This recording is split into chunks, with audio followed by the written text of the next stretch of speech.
This is a 2002 Infiniti i35 that I will be selling. It's similar in make and model and engineering to a Nissan Maxima. Mileage on this car is 136, 158. That may go up a little bit. I am still driving it. Something to note is the car that I just recently purchased to replace this was a 12-hour round trip away from me. And I had to do that twice, so 24 solid hours of driving to go get the new car that I bought. And then I also had to go to Manhattan last week. And you can see the average miles per gallon on this car was 26.7, which is pretty phenomenal for a V6, 3.5 liter V6 with 255, 260 horses. This car is in really good shape, both inside and out. There's additional pictures that, of course, you can see on the Craigslist ad. The car also has built-in factory navigation, which comes up out of the dash. That's fully working as well. I'll include all the maps on a hard drive for you, or maybe on a USB stick, and you can burn the regions that you want. Right now, it has the whole region for the New England area as well as New York, and I think Upper New York as well is on there. It works great. Nothing wrong with that. Here we have a Bose system with the navigation obviously above it, automatic climate control, so you can increase the temperature and stuff like that. Turn it off though. Stereo works great. It does have 6 speakers as well as a subwoofer in the back, all Bose again. It has a tape deck. As you can see, there's a white wire coming out, and I attached that to a US or a regular headphone jack, which is right here inside of the ashtray, so you can hook up an iPod or your cell phone or anything like that. You'll notice the car is cold right now, which is important for most people that are car guys that want to test drive a car. If it's warm, there's something wrong. If it's cold, you have something to hide. So we'll go ahead and start it up. You can see there's also traction control on this car. We have auto seats, so when you stop the car, the seat will move backwards for you to make getting in and out a little bit easier. And we also have a heated steering wheel on this, which is awesome, and I will certainly miss that feature. Memory seats with 2 positions. There are 2 sets of keys and remotes included with the car. Power windows, power locks, all that fun stuff. We got a sunroof that works great. The controls are up here, as well as a little sunglass holder guy. Auto dimming mirror with a compass. And we also have HomeLink for automatic garage doors. Adjustable seat belts, so you can move those up and down if you want to. Airbags all over the place. Active head restraints. We also have an automatic up and down sunshade for the rear, which is kind of cool if you have any kids. I've used that a lot with my son in the car. It certainly helps in keeping it a little bit cooler because this car is black on black. Armrest that goes up and down if you want it to. Both of these seats do fold down to allow access into the trunk, so you can carry skis or whatever else that doesn't fit in the trunk. Sunscreen, I'll put it down so you guys can see how it works. And that's about it. Alright, so we'll go ahead and start it. You can see it's cold again. Starts right up. RPMs are good. The GPS is going to ask you if you want to use the GPS, so you just hit I agree, and there we go. So while it's still cold, I'll go ahead and drive it around a little bit, and you can kind of get an idea for it. I'll try to keep the camera as steady as I can, but it is a moving car.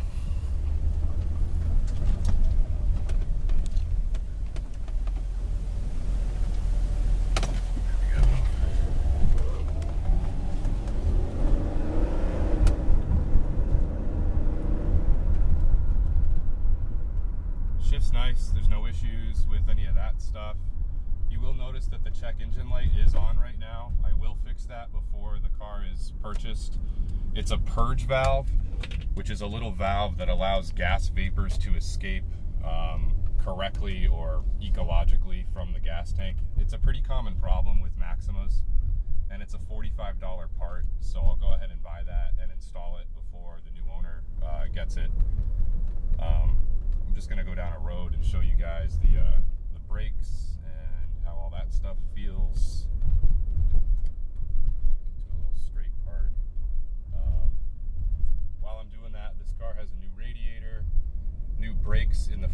are pads and rotors. Also a new wheel bearing on the front driver's side. A new radiator, new cooling fans. The AC was recently recharged. The tires have 2,000 miles on them, and they are 225 50 17s. You also get a set of 16-inch winter tires and wheels with this, so you won't need to worry about getting the tires swapped on and off. So we'll just do a quick, 0 to 60.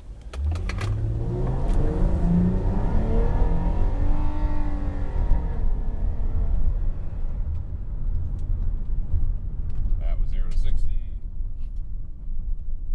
Nothing wrong there. I'll show you the brakes.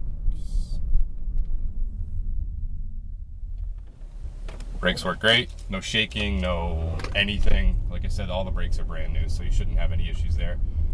I also did all the struts, so it has brand new struts all the way around, which were not an inexpensive thing. As far as the engine goes, it runs awesome. This car has been amazingly reliable from a mechanic standpoint. I put a new serpentine belt on the other day as well. The old one was getting a little bit old, so I just put a new one on. A pretty simple thing to do, but I decided to just take care of it before any new owner got it. I also put an air intake on this, just a short air intake. Because it was the same price, honestly, as a new filter, I figured why the heck not. It's definitely helped with some power, and it sounds kind of cool. And I also put a strut tower brace on, which you'll be able to see by one of the pictures. I'll do a quick walk around of the car. Kind of hear it. Like I said, it's black on black. No issues, really.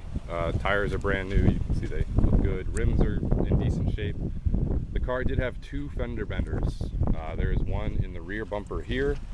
You can kind of see the rear bumper has that, and that's the only issue though with the rear bumper. The rest of it looks fine. Coming up around to the other side, there is one rust bubble. See the rust bubbles right here. It hasn't gotten too dramatic yet. It is not rotted, but it is something that you'll want to take care of for sure. Coming around to the front, there was another fender bender in the front. And you can see it was kind of more of a scrub than anything. There's no real dents in the front. It just knocked the paint off from the front. It was a car with like one of those bumper guards on it, and that's what did it. Absolutely no issues mechanically, however, with either one of those impacts, and it'll be priced accordingly, of course. I just never really worried about it, never bothered with it. If you choose to, by all means. Sunroof. Paint looks good. I mean, this thing shines up pretty well. It looks nice. Other than that, that's really it. A cool thing about this, I suppose, is that it actually has heated rear seats in it, which is kind of weird. I haven't had a car that's had heated rear seats before. You can see the interior is in really, really good shape in this car. Carpeting's in great shape. There are winter/summer mats included with the car. They're in the trunk. Side airbags on both of the seats. Both of these seats are active head restraints as well. So it's a safe car. I mean, I had my son in here and my niece in here all the time and never really worried about it. It's the passenger side. You got all these cool chrome Infiniti strips going around all 4 corners of the car. It is an automatic, obviously. You do have front heated seats as well. You have a cup holder in there, the nav, a decent sized glove box. Here's the insert for the ashtray, by the way. I just never reinstalled it because I put that auxiliary jack inside of there I showed you. All the manuals are included, which is the owner's manual. There's a supplemental manual, a warranty manual, and the navigation manual, and they're all included in great shape. The armrest is kind of cool. You have a huge place in here with a pass-through for a cell phone charger or any other form of charger. And it's a pretty deep hole inside of there. No port inside of that one. This lifts up for quick stuff, I guess. I put just receipts, I guess, and napkins and things like that. Those remotes, don't worry about those. This pops up too. So it raises and also pulls forward to give you a better armrest for longer trips if you want, and then just slides right back there. In the rear, there's a power port in the rear as well as the front. So you have a power port right here. And then this slides out and it's a cup holder. Nice and deep, actually. It certainly holds 2 cups from 2 iced coffees from Dunks really well. Nothing's ever spilled out. You can see the lumbar support adjuster right there for the front seat. The passenger seat does not have one of those. Kind of unique again, they give you another cup holder right here, which I think is kind of cool. I've used that a few times, especially with baby bottles and things like that. So the bottom drops out right there, and it just pushes right back inside. Show you the engine really quick, might as well while we're doing this. Like I said, I put an intake on it. I'm not racing this thing or anything, but my experience with intakes has been pretty good. They typically get a little bit better gas mileage and a little bit more power, and like I said, it was as inexpensive as an actual filter. So there's the air intake. It's removable, washable, no issues. You can see the strut tower bar is this guy right here. That was just the attachment to the air intake. Engine sounds really good. No problems with it. Spins up well. It's never stalled. Never done anything weird. The new serpentine belts right down there. You can see it looks brand new. All the letters still there. I didn't clean the engine, guys, because quite honestly, you have Armor All too. What the hell's the point? But everything works inside of there. So that's it. Thanks for watching the video on a 2002 Infiniti i35. Asking price on the car is $5,500. And again, you do get another set of wheels and tires for winter. They're 16-inch steel tires, hubcaps included. Tires aren't in the best shape, but you'll get one more season out of them. But anyway, they're